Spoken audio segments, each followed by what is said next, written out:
Maar kom ons kom sommer so in die woord, en ek, so jy kan sien, is die titel verblind. As jy dit nie weet nie, is die onderste gedeelte, staan dit in brail. So as jy nie kan sien nie, voel maar daar op die skerm, dan kan jy dalk lees, dit staan verblind. Maar die woord sê, hulle is die ongelowiges, wie se verstand deur die God, nou as jy daar sien, is dit God met 'n klein letter, wie die God van hierdie wêreld verblind is, wat deur die God van hierdie wêreld verblind is, sodat hulle die lig van die evangelie nie kan sien nie.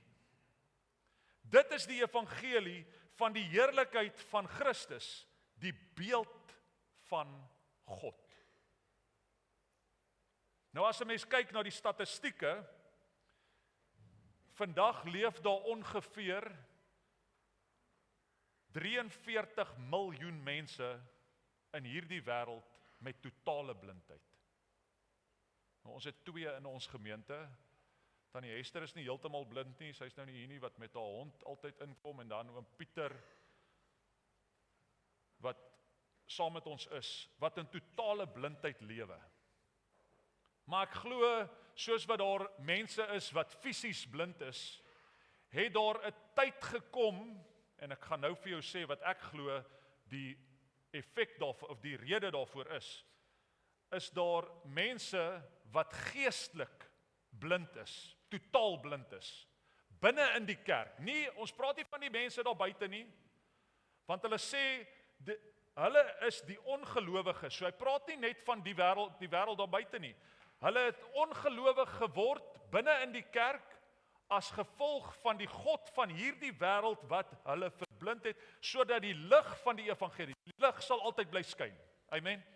Die lig van die evangelie sal altyd bly skyn, maar daar het iets in die kerk ingesyfer, wat ons toegelaat het, wat gemaak het dat mense geestelike blindheid, en miljoene mense word van die waarheid van Christus ontneem, as gevolg van hierdie blindheid.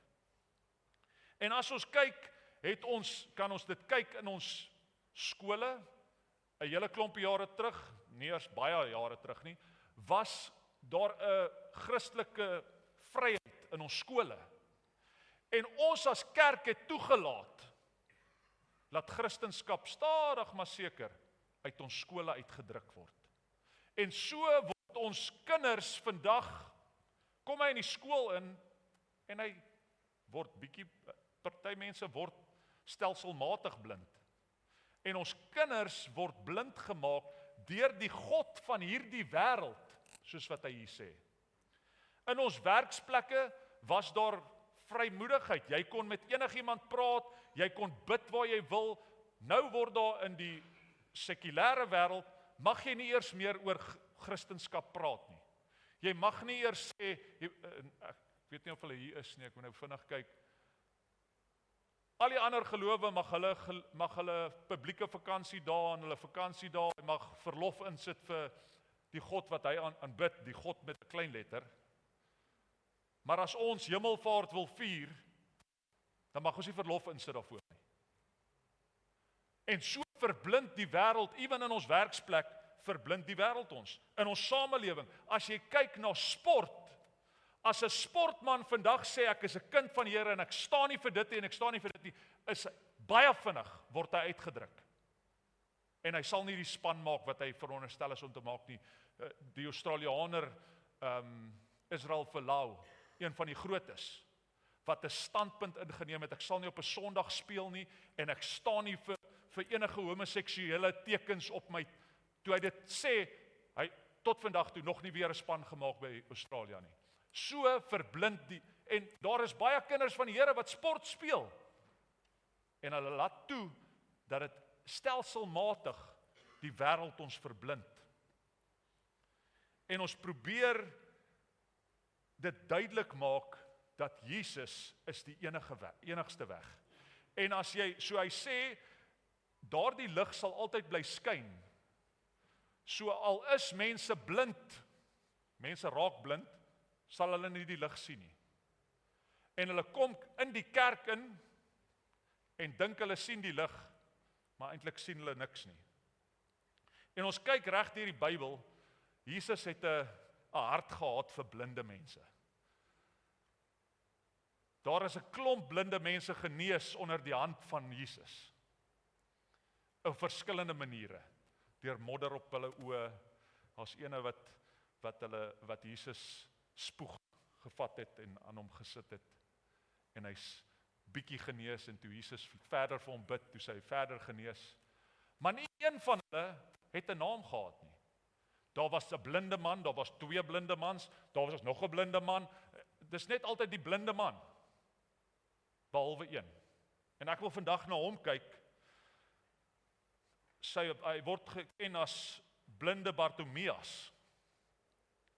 Nou moet 'n rede wees, as Jesus dan blindes genees het, en hy het altyd net gepraat van die blindes, die ene word genees, hy's van 'n dorp af waar Jesus baie bedien het. Hier is nou ietsie heeltemal anders, dis nie oor Bartimeus nie. So erg dat Jesus het probeer baie wonderwerke in hierdie dorp doen. En ek lees hierdie en dit is my opvallend, want hy kry hierdie man en hy sê, kom, ek gaan jou genees, maar hy vat hom aan die hand, die woord sê, hy vat hom aan die hand, en hy vat hom uit die dorp uit.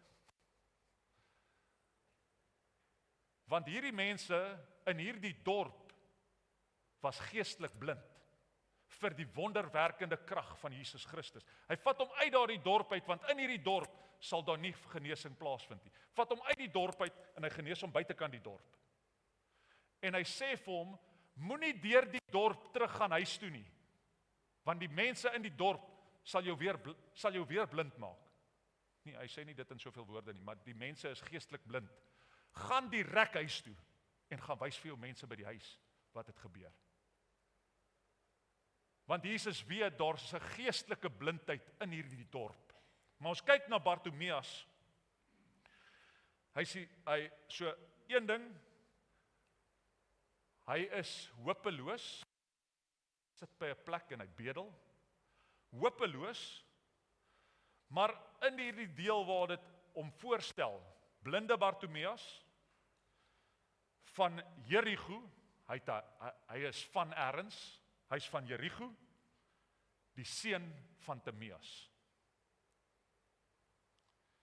So hy is hopeloos, maar hy's nie huisloos of familieloos. Hy hoort aan 'n plek, maar hy kies nog steeds omdat hy blind is, by dieselfde plek te bedel.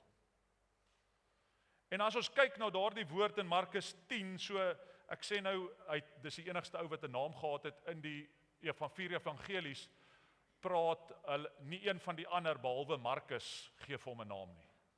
So as jy hoor van hierdie storie en jy sê nee maar pastoor, hy het nie 'n naam in Matteus nie, gaan lees net, as jy al 4 lees, kom hulle dieselfde ou daarvoor, maar Matteus is altyd meer, Markus is altyd meer in detail oor wie dit was.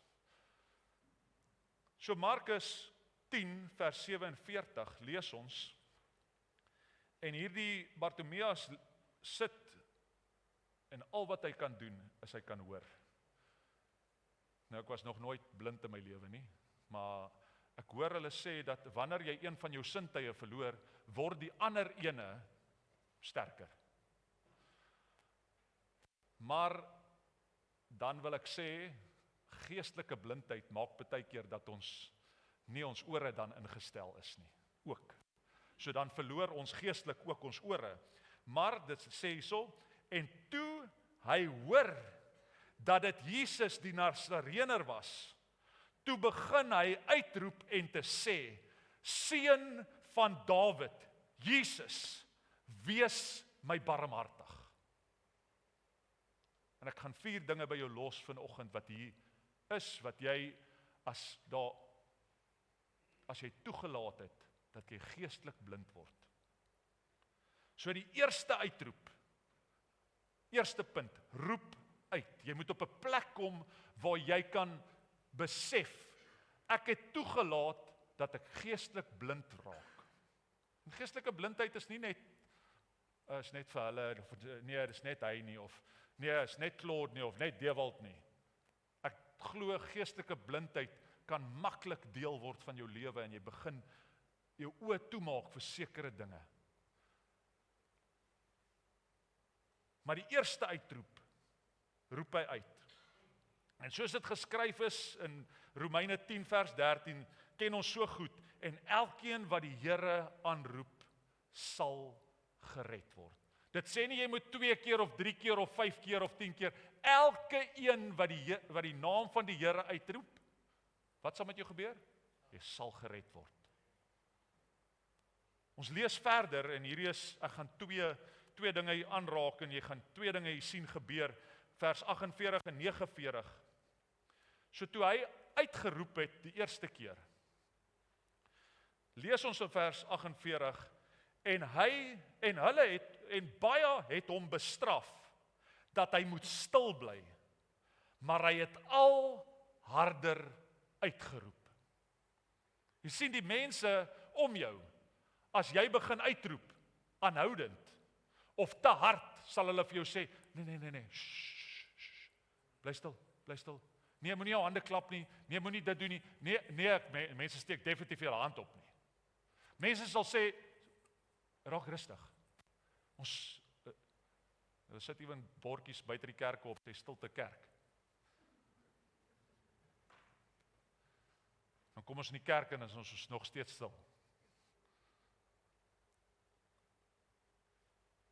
Hy sê het al harder uitgeroep, en hy roep weer, Seun van Dawid, wees my barmhartig. Nou gebeur iets in daardie skrif, wat vir my baie opvallend is. Dieselfde mense wat hom in hierdie vers 48 nou net stil gemaak het. Dieselfde mense. Toe gaan staan Jesus stil en sê, dat hy geroep moes word. Jesus neem notisie. Iemand het my nou net geroep. Wie was dit? Want as Jesus geloop het, was al baie mense. Maar iemand het my geroep. En hulle roep die blinde man en sê, so dieselfde mense wat nou net gesê het, hey, daar dieselfde mense sê vir hom, hey, het jy gehoor? Jesus het jy gehoor? Jy moet gaan, dit sê. En hulle het die blinde man gesê, en vir hom gesê, hou goeie moed, staan op, hy roep jou. Vir my weer dat dieselfde mense wat jou nou net stil gemaak het, hulle is dieselfde mense want dis wat gebeur, as die Here notisie neem van 'n plek of mense begin, dan al die mense wat gesê het, nee, moenie dit doen nie, dan's hulle skielik hierso ook, nie hier nie, by die plek waar Jesus dan begin wonderwerke doen. So die tweede punt wat ek dan sê, druk deur, maak nie saak wat mense van jou sê, of vir jou sê, of oor jou sê nie. Druk deur en hou aan uitroep. Jesus, Seun van Dawid, wees my barmhartig. Want die ding is, as jy met blindheid geslaan is die Here barmhartig om jou weer jou sig te kan teruggee. Maak nie saak wat mense se opinies is nie, jou dringendheid sal soms bespot word. Jou dringendheid vir meer van God sal bevraagteken word. En hierdie het in my eie lewe gebeur, die oomblik toe ek radikaal tot bekering kom. Was gesê, jy's nou net, jy's moenie te wees nie. Hê 'n gebalanseerde lewe, jy moet daarom bietjie van hierdie en bietjie van hierdie. As ek die woord lees, dan sê dit, jy moet nie gebalanseerd wees nie. Nie lou warm nie, jy moet warm of koud wees. Ander sê, jy hoef nie so baie by die kerk te wees nie. As 'n jong bekeerdeling, is ek maandag by orkesoefening, Dinsdae woon ek 'n selgroep by, Woensdag is ek selgroep wat ek aanbied, Donderdag het ek bid hier, Vrydag het ek tieners, Saterdag speel ons touch rugby saam met die kerkmense, en Sondagoggend is ek weer in die kerk, en Sondag aand in die kerk. Dan sê my maale vir my, nee, maar jy kan nie heeltyd by die kerk wees nie. Vandag is my maale daarom bekeerd en hulle is heeltyd by die kerk. Hulle gaan jou probeer stil maak en vir jou sê, Hawkeye. Maar dis hoe blindheid, geestelike blindheid, stadig maar seker, asseblief eer jou vader en jou moeder. Ek sê nie, maar as jy weet, jy is daar om die Here te dien, en jy hang nie in pubs uit nie, asseblief moenie 'n gebalanseerde lewe as dit kom by die dinge van die Here nie. Die wêreld sal jou probeer stil maak, maar jy moet aanhou uitroep. Vers 50 lees ons dan iets anderste wat dan by hierdie blinde man, die oomblik toe hy hoor Jesus noteer dat Jesus hom soek. Sien ons vers 50 en hy gooi sy oorkleed af, staan op en kom na Jesus toe. So die derde een is, jy moet bereid wees om jou oorkleed af te gooi. Nou as 'n mens kyk na hierdie gedeelte, wanneer hy sy oorkleed afgooi, daardie oorkleed het hy gebruik, dit was sy enigste waardevolle besitting. Ons het verlede week gepraat oor die garments of salvation, die robe of righteousness. So ek sê verlede week moet jy dit aantrek, maar hierdie week moet jy hom afgooi. Want die ding is, hy het hierdie kleed gevat, sy enigste waardevolle besitting, en hy het gaan kniel by sy plek waar hy gaan bedel het, en hom neergesit, en daarso gekniel, en al sy geld word in sy kleed gegooi. Aan die einde van die dag, as hy wil opstaan, dan vat hy sy kleed, en hy trek hom nie weer aan, hy hou al sy waardevolle besitting, sy geld of wat ook al hulle gegee het, draai saam met hom weg. So hierdie kleed vat hy, en hy gooi hom weg. Hy sê, wat ook al van waarde hier binne is, wat ek vandag gekry het, die een waantoe ek volg, is baie meer waardevol as wat hierdie is, wat ook al ek nou hier binne het. Nou dink ek in my kop, my prentjiesbrein, wat was als hier binne, dat hy bereid was om dit weg te gooi? Want hierdie was van waarde, en dit wat binne is, was van waarde. So, gooi af daardie besittings wat jy so maklik vashou aan. Filippense 3 vers 14 sê, ek moet nou my kraag hier reg maak. Vergeet die dinge wat agter is en strek jou uit na wat voor is en jaag die doel om die prys te verkry. Nie 'n wêreldse prys nie.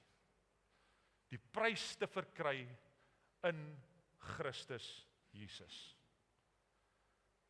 Dis die ou dinge wat ons so maklik terughou. Ek wonder by myself as hy daardie kleed opgevou het daarso met al sy waardevolle geldjies wat hy die dag verdien het. As hy kon met dit na Jesus toe gegaan het en sê, okay Jesus, is reg, okay, bid vir my. En nou seker sy genesing ontvang het. Ek glo hy sou. Maar hy sou môre weer terug op die plek gewees het, om weer te gaan bedel. En mense sou sê, niks in sy lewe het verander nie. Hy's weer terug hierso.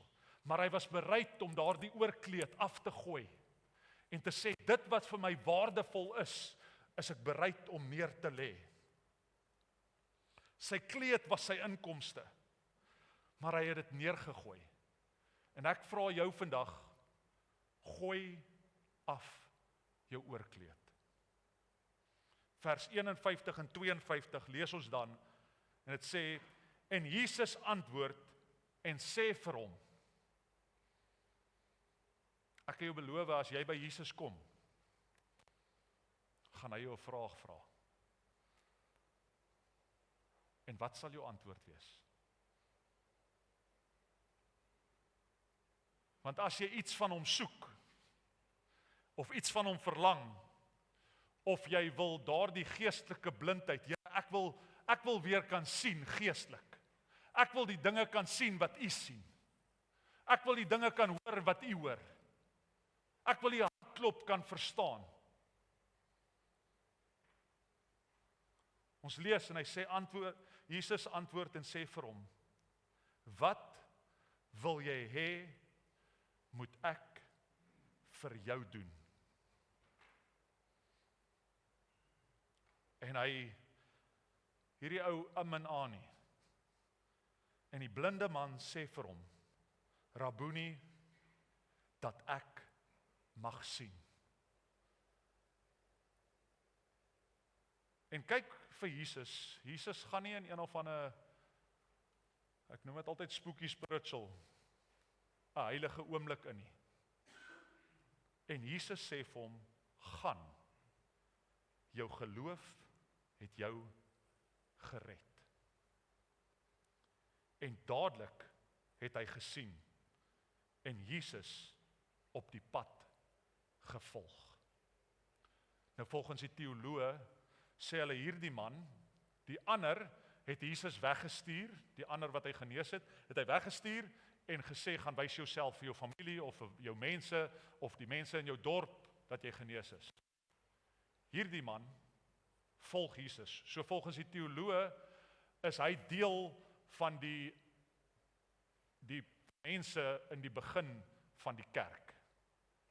Want hy sy fisiese oë, maar sy geestelike oë het ook oopgegaan. En hy het Jesus gevolg, so hy was 'n disipel, nie die 12 disipels nie, hy was 'n disipel van Jesus, soos wat ek en jy 'n disipel van Jesus moet wees. En as jy geestelik weer kan sien, sal jy weer 'n disipel van Jesus kan wees. Jy kan hom volg. Jy kan praat wat hy wil hê jy moet praat.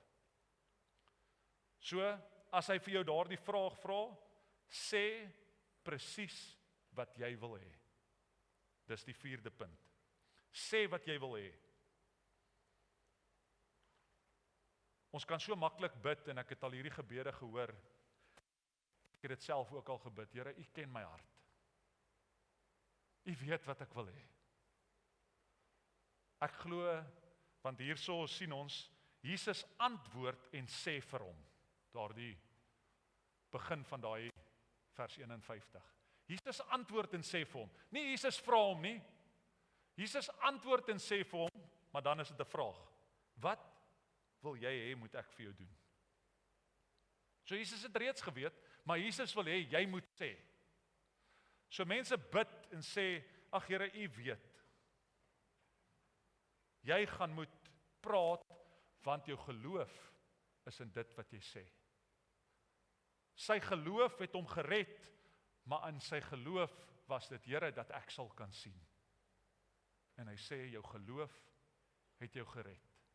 Daardie vrou wat aan sy kleed ook geraak het, het was niks anders, en Jesus het vir haar gesê, gaan, jou geloof het jou gered. So wanneer jy dan sê, dan sal hy vir jou sê, gaan. Glad nie in 'n manier dat hy sê, gaan weg van my af nie. Hy sê, gaan, jou geloof het jou gered. Ek bedoel eintlik, gaan en volg my. Gaan en maak disippels, as ons dan die gaan uitdruk. Ek en jy moet daardie uitleef. Ons moet eerstens, as ons geestelik verblind is, moet ons roep uit na die Here. Druk deur, maak nie saak wat almal om jou sê, wat jy moet doen en hoe jy dit moet doen nie. Druk deur en hou aan uitroep. Gooi jou kleed af, daardie van jou waardevolste besittings, gooi dit af, sodat jy nie terug kan gaan daarna môre. Moet jy afgooi en sê wat jy wil hê. Hierdie man was fisies blind. Hy was 'n bedelaar, so hy was arm. Maar saam met dit alles glo ek hy was hopeloos. En die oomblik toe hy Jesus hoor aankom, het sy hopeloosheid verander in hoop. En al wat jou weer hoop kan gee, sy naam is Jesus Christus. En dis waarin jy jou hoop moet vind. Hy het daardie dag geweet, dat as ek my hoop in hom kry, dan sal hy weer my oë kan oopmaak. Die woord sê, met jou oë gefestig op Jesus. Met niks anders dan nie jou geloof nie, nie hoe goed jy die Bybel kan ken nie, nie wat jy al sal gedoen het in die kerk nie, en hoeveel geld jy gee nie, met jou oë gefestig op Jesus. Die beginner en die volëinder van jou geloof. Ek wil hê jy met jou oë net daar toe maak, vir 'n oomblik. Ons gaan nou weer Efesiërs 1 vers 18 tot 20. Sê, mag God julle harte so verlig, dat julle sal insien. Sien daar? Insien. Watter wonderlike vooruitsig sy roeping inhou. Mag julle insien hoe 'n ryk heerlikheid dit is dat God sy eie mense vir hom as erfdeel verkry het. Jesus worry oor niks anders as oor jou saligheid nie. Hoor hoe mooi jy sê dit. Mag julle insien hoe 'n ryk heerlikheid dit is. So as jou geestelike oë oop is, dat jy kan insien hoe ryk heerlikheid dit is, dat God sy eie mense vir hom as 'n erfdeel verkry het. Vir niemand anders nie, vir hom as 'n erfdeel verkry het. Mag julle insien hoe enorm groot die krag is wat God gebruik het vir ons wat glo. Vir ons wat glo. So as jy insien hoe dat hy jou, hom ontferm oor jou, en hoe groot en enorm sy heerlikheid is, vir hulle wat glo. Hy sê vir Bartimeus, jou geloof het jou gered. So as jy glo, sal jy sy krag ervaar. Dieselfde magtige sterkte was ook aan die werk toe God Christus uit die dood opgewek het en hom in die hemel aan sy regterhand laat sit het. Daardie selfde krag is daar om jou geestelike oë te laat oopgaan, sodat jy sy krag en sy ontferming oor jou kan ervaar. Want hy wil jou as 'n erfdeel van hom hê.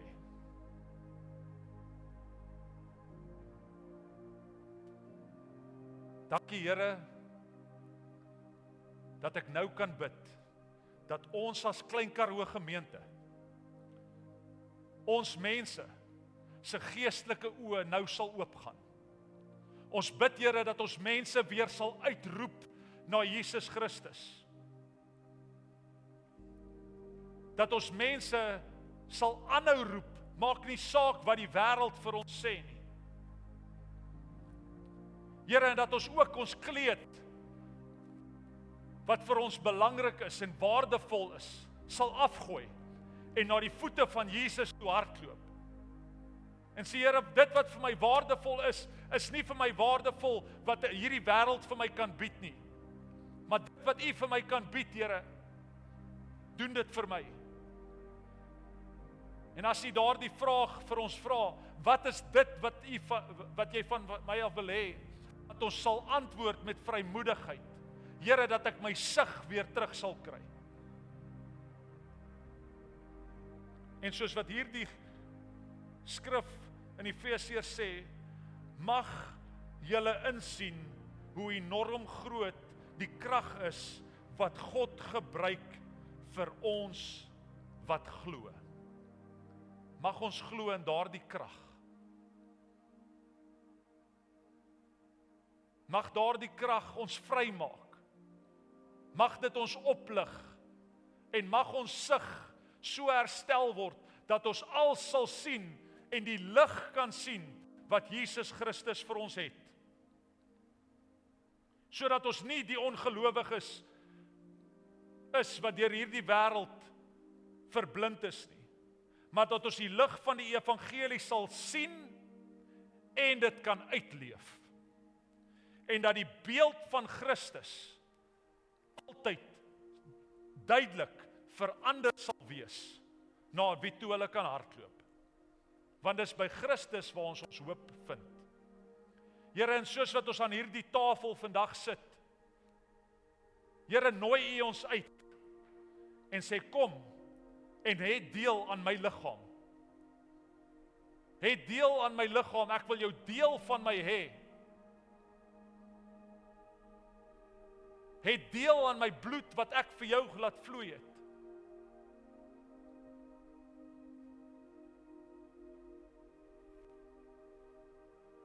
Dankie Jesus vir U seën. Ek dink aan daardie lied, soos hierdie nagmaaltafel voorberei is. Like a rose, trampled on the ground. Here, U is vertrap, verbrysel, gebreek, sodat ons U heerlikheid en U krag kan ervaar. En U sê toe aan hierdie tafel saam met die disippels gesien het, doen dit so gereeld tot nagedagtenis van my. En wanneer ons aan hierdie tafel en deel hê aan hierdie tafel, mag ons herinner word dat dit Jesus Christus is wat ons hoop is. Jesus Christus is wat die beginner en die volëinder van ons geloof is. En mag ons in hierdie een wees met Jesus Christus. Ons loof en ons prys U naam. In hierdie tafel is heelmaking, in hierdie tafel is genesing, in hierdie tafel is wonderwerke, in hierdie tafel is uitkoms, in hierdie tafel is deurbrake. Here, en wanneer ons deel het aan hierdie tafel, mag ons geestelike oë oopgaan vir die dinge wat Jesus Christus vir ons het. Daardie selfde krag wat ons ervaar, is die krag in hierdie tafel. En mag ons een wees met Christus. In Jesus naam alleen. Dankie Here vir elke hand wat opgegaan het. U het elke hand gesien. En ons bid Here oor daardie geestelike oë, dat U dit oop sal maak in die naam van Jesus. Wat ook al ons toegelaat het in ons lewens, wat gelei word deur ongeloof, wat hierdie wêreld vir ons gee, soos wat daardie skrif sê, om ons te verblind van die lig van die evangelie. Bid ons Here dat U daardie geestelike oë nou sal oopmaak. Here, hierdie mense roep uit, Seun van Dawid, wees my barmhartig. Here, maak nie saak of die wêreld hulle probeer stil maak nie, hulle sal aanhou uitroep. Hulle sal hulle kleed afgooi en sê, dit wat vir my waardevol is, gooi ek neer en ek kom sit by die voete van Jesus. En wat ook al U vir my vra, sal ek vir U kan antwoord en sê, dit is wat ek van U af verlang. Here, want U maak ons vrymoedig om te kan vra, want U woord sê, julle het nie, want julle vra nie. Here, mag ons nie gelei word aan hierdie wêreld en die wêreld se stemme en die wêreld se planne en strategieë oor ons mense nie, oor U mense nie. Here, want al wat U doen is U kom en U gee vir ons daardie sig weer terug, sodat ons kan sien dat U die mag het om ons te kan uitred, sodat ons deel van U erfdeel kan wees. En ons bid Jesus, mense wat geestelike oë oop het, dat ons sal wees soos Bartimeus, dat ons U sal volg, dat ons sal gaan en disippels maak, want ons geestelike oë oop. Ons doen wat die woord van God van ons verlang. Here, in ons wie se geestelike oë oop is, help ons sodat ons vir mekaar kan uitkyk. Dat ons daar kan wees as een ander een se sig verloor. Dat ons kan wees, hy, kom weer terug. Kom weer by die voete van Jesus. Dat ons nie ons oë weer sal rig op die wêreld nie. Maar ons oë sal rig op Jesus Christus, die beginner en die volëinder van ons geloof. In Jesus naam. Hy wat sit in die skuilplek van die Allerhoogste, sal vernag in die skaduwee van die Almagtige. Ek sal tot die Here sê, U is my bergvesting, U is die God op wie ek vertrou. Dit is hy wat jou sal red uit die net van die voëlvanger, van die verderflike pes. Hy sal jou dek met sy vlerke en onder sy vleuels sal jy skuil. Sy trou is 'n skild en 'n pantser. Jy hoef nie te vrees vir die skrik van die nag, die pyl wat bedag vlieg, die pes wat in die donker wandel, of die siekte wat op die middag verwoes nie. Al val daar 1000 aan jou sy, of 10.000 aan jou regterhand. Na jou toe sal dit nie aankom nie. Net met jou oë sal jy dit aanskou en die vergelding van die goddelose sien. Want U, Here, is my toevlug. Die Allerhoogste het jou beskutting gemaak. Geen onheil sal jou tref en geen plaag sal naby jou tent kom nie. Hy sal sy engele aangaande jou bevel gee om dit te bewaar op al jou weë, sodat jou voet teen geen klip stamp nie. Op die leeu en die adder sal jy trap, op die jong leeu en die slang sal jy vertrap, omdat hy my liefhet, sê God. Daarom sal ek hom red. Ek sal hom beskerm omdat hy my naam ken. Ek sal hom uitred en eer aan hom gee. Met lengte van dae sal ek hom versadig en ek sal hom my heil laat sien. Amen. Amen.